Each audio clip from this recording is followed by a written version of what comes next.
Hamd, aziz ve çokça bağışlayan Allah içindir. O geceyi gündüze, gündüzü de geceye çevirir. Onun yanında her şey bir ölçüye göre yapılır. Rabbime hamd eder, nimet ve faziletinden dolayı ona şükrederim.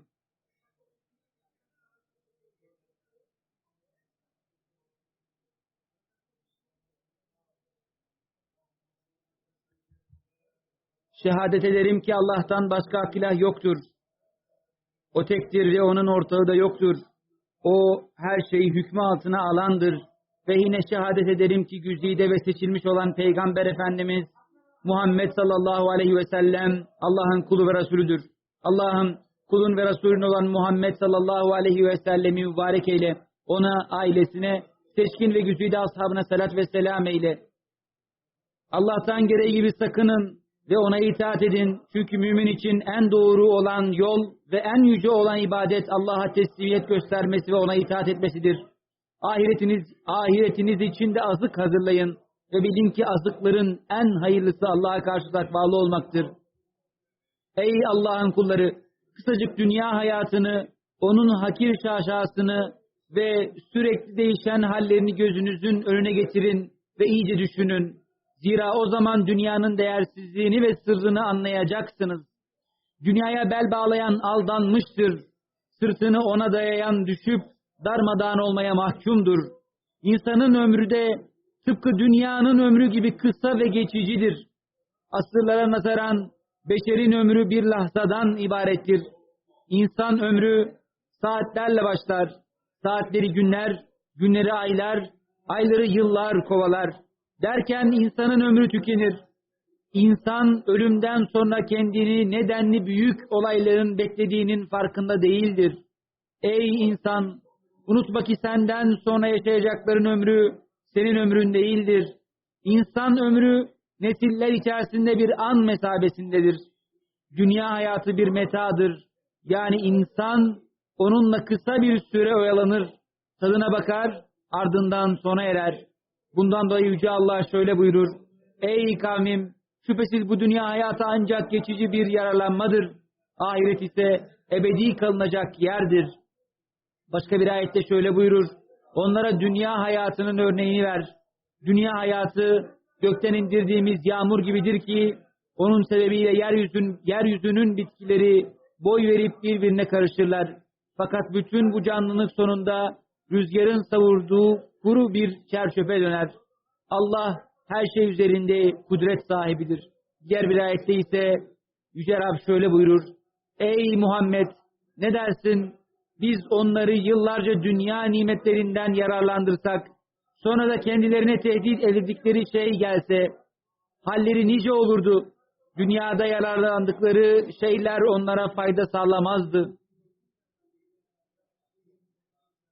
Yüce Rabbimiz bize insanların öldükten sonra bizce çok uzun kalacaklarını düşündüğümüz kabir hayatının aslında bir saatten öte olmadığını şöyle haber buyurur: Onları yeniden diriltip hepsini bir araya toplayacağı gün sanki gündüzün bir saatinden başka kalmamışlar gibi aralarında tanışırlar. Başka bir ayette Rabbimiz şöyle buyurur: Ey Muhammed! O halde yüksek azim sahibi peygamberlerin sabretmesi gibi sabret. Onlar için acele etme. Onlar tehdit edildikleri azabı gördükleri gün sanki dünyada gündüzün bir anından başka kalmadıklarını sanırlar. Bu bir duyurudur. Ancak yoldan çıkmış olan topluluk helak edilir. Diğer bir ayette şöyle buyurur: Kıyametin kopacağı gün suçlular dünyada bir andan fazla kalmadıklarına yemin ederler. Ey insanlar! Rabbimizin ayetlerde söz ettiği anlık bir zaman dilimi ve bir saat olarak tanımladığı bu dönem içerisinde senin ne kadar bir ömrün olabilir acaba? Ebedi ahiret hayatı karşısında ömrümüz tıpkı okyanusta bir damla su gibidir. Ne mutlu bu kısacık dünya hayatını salih amelleriyle geçiren, haramlardan kaçınan, nefsin çirkin arzularına dur diye bilip kendisini uçurumdan aşağı yuvarlanacak olan hallerden sakınanlara. Böyle davranan kimseler hem dünya hayatında başarılı olmuş hem de Rabbimizin hoşnutluğunu elde ederek nimetler yurdu cenneti kazanmıştır. Nefsinin kötü arzu ve isteklerine boyun eğenlere ise yazıklar olsun. Namazları, farz ve vacipleri ihmal eden ve helak edici olan işlerle iç içe bir hayat sürenlerin vay haline. İşte onlar cehenneme yuvarlanacak, yiyecekleri zakkum, içecekleri de cehennemliklerin irinleri ve pislikleri olacaktır. Ey sağlık ve sıhhatine aldanan kimse! Ey vakitlerini boşa harcayan insan! Ey malına aldanıp da helak olan insan! Ey neslinin kötü arzularına dur diyemeyip uçuruma yuvarlanan insan! Ey gençliğine aldanıp da imtihanı unutan insan! Ey Allah'ın verdiği nimetleri kullanıp da ona isyanla karşılık veren insan! Sen göklerde ve yerde hiçbir şeyin Allah'ı senin hakkında yapması gerekenden alıkoyamayacağını bilmez misin? Sen Allah'ın azabının çok çetin ve şiddetli olduğunu bilmez misin? Sen ölümü ve sonrasında seni bekleyenleri düşünmez misin? Ey kendisine verilen mühlet ve boş umutlara kapılıp aldanan insan! Ölüm seni aniden yakaladığında yeniden dünya hayatına dönüp eksikliklerini tamamlayamayacağını bilmez misin? Ey Rabbine isyan eden, ondan yüz çeviren gafil, yaptıklarından dolayı tevbe edip Rabbine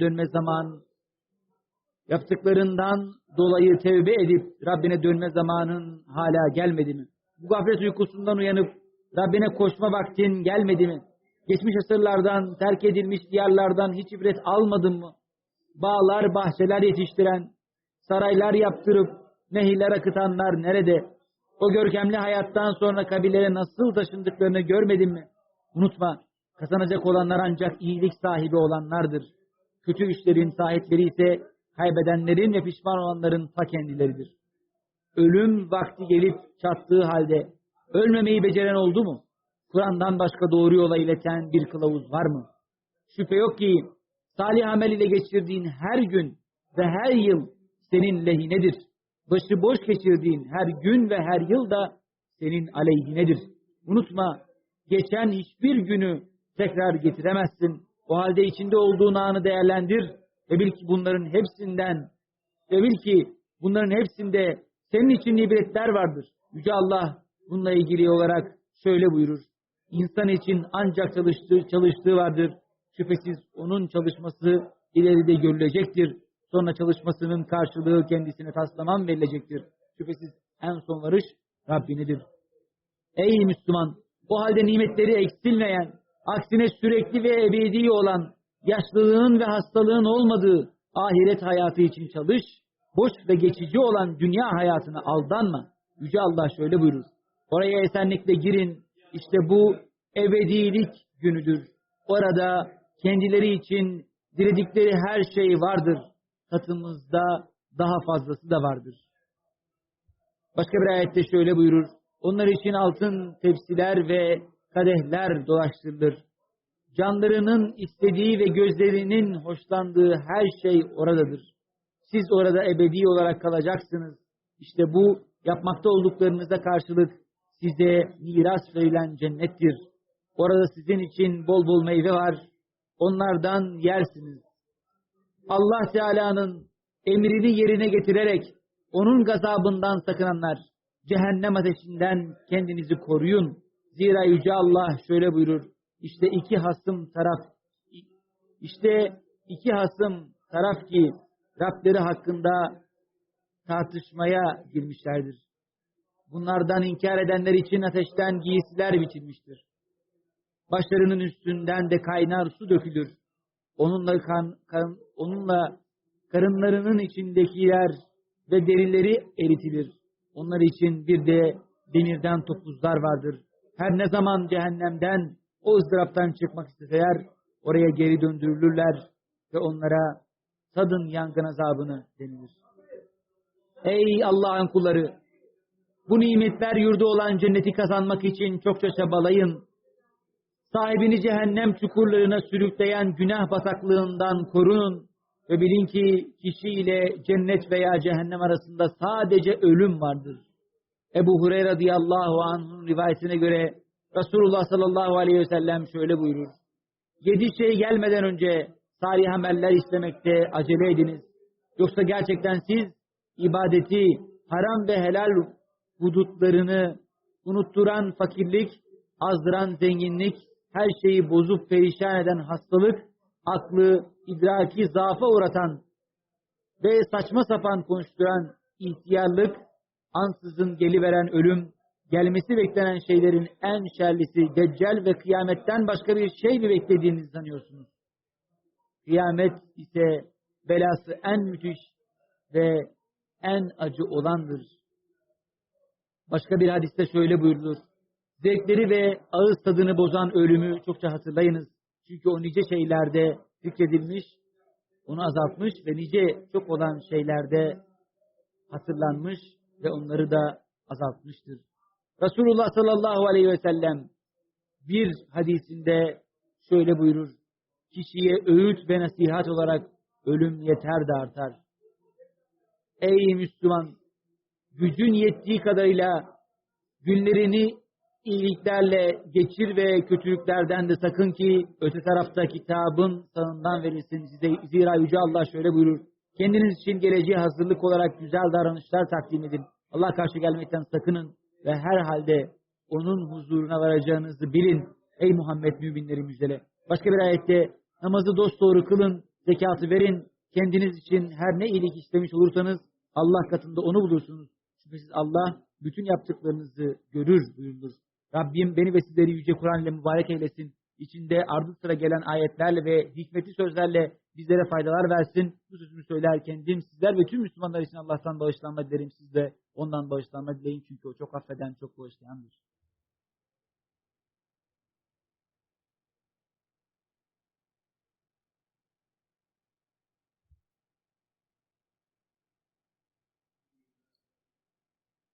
Gizliyi ve açığı bilen Allah'a hamd ederim.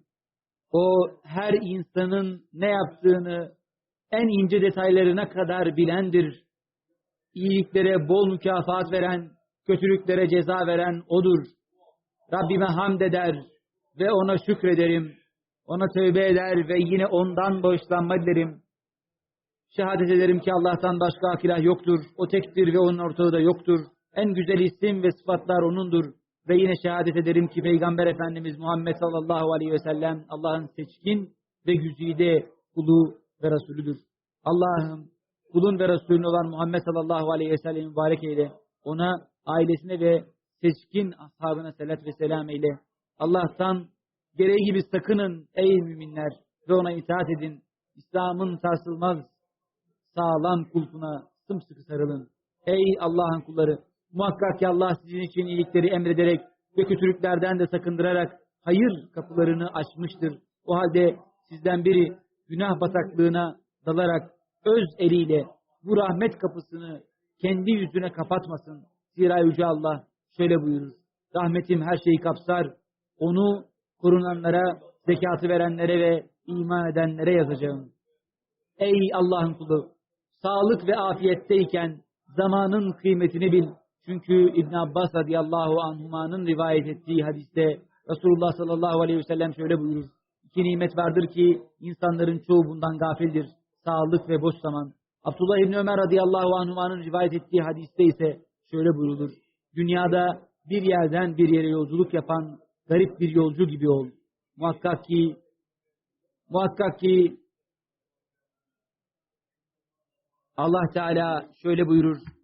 Allah melekleri peygambere selat ederler. Ey iman edenler siz de ona çokça selat ve selam eyleyin. Peygamber Efendimiz sallallahu aleyhi ve sellem şöyle buyurur. Kim bana salavat getirirse Allah da ona 10 kez selat eder. Allah'ım sen peygamberlerin ve nebilerin efendisi ve önderi olan Efendimiz'e selat ve selam eyle. Ya Rabbi sen Hazreti İbrahim'e ve ailesine selat ve selam ettiğin gibi Peygamber Efendimiz'e ve ailesine de selat ve selam eyle.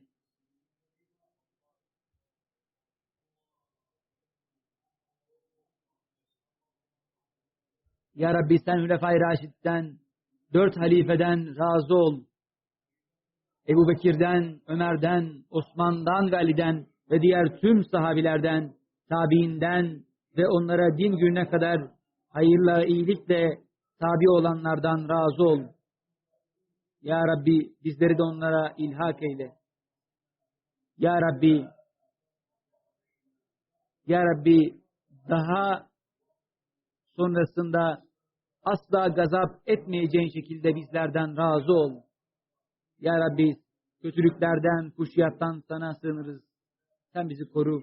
Ya Rabbi sen İslam'ı Müslümanlara aziz eyle. Ya Rabbi sen her yerde İslam'ı Müslümanları aziz eyle. Ya Rabbi sen dinine yardım eyle. Kitabına yardım eyle. Peygamber Efendimizin sünnetine yardım eyle. Sen her şeye kadir olansın. Allah'ım sen ölülerimize, geçmişlerimize merhamet eyle. Ya Rabbi sen açıktan ve gizliden, bilerek ve bilmeyerek yaptığımız tüm günahlarımızı affeyle, işlediğimiz tüm günahlarımızı affeyle. Ya Rabbi sen bizim geçmişlerimize merhamet eyle.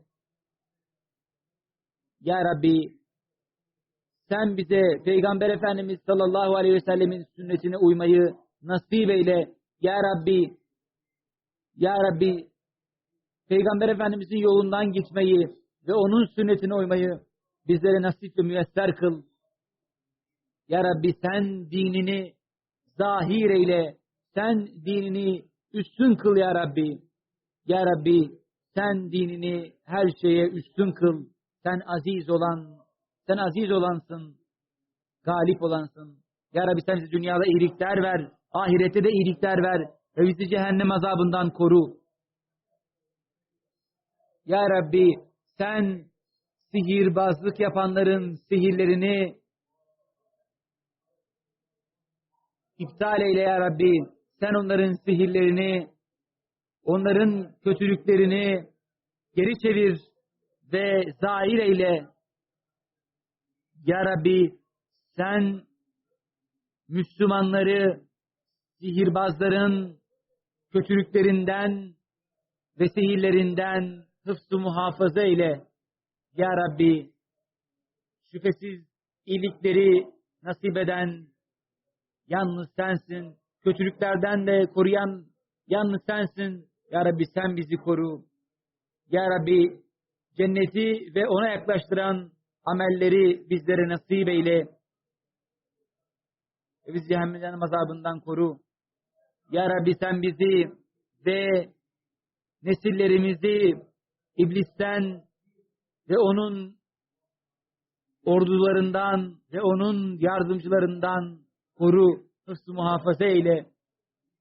Ey merhametlerin en merhametlisi, ey izzet ve celal sahibi ve yücelik sahibi Rabbim.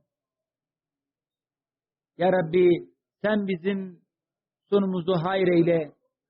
Ya Rabbi sen bize hakkı hak olarak gösterip ona uymayı batılı batıl olarak gösterip ondan kaçınmayı bizlere nasip eyle.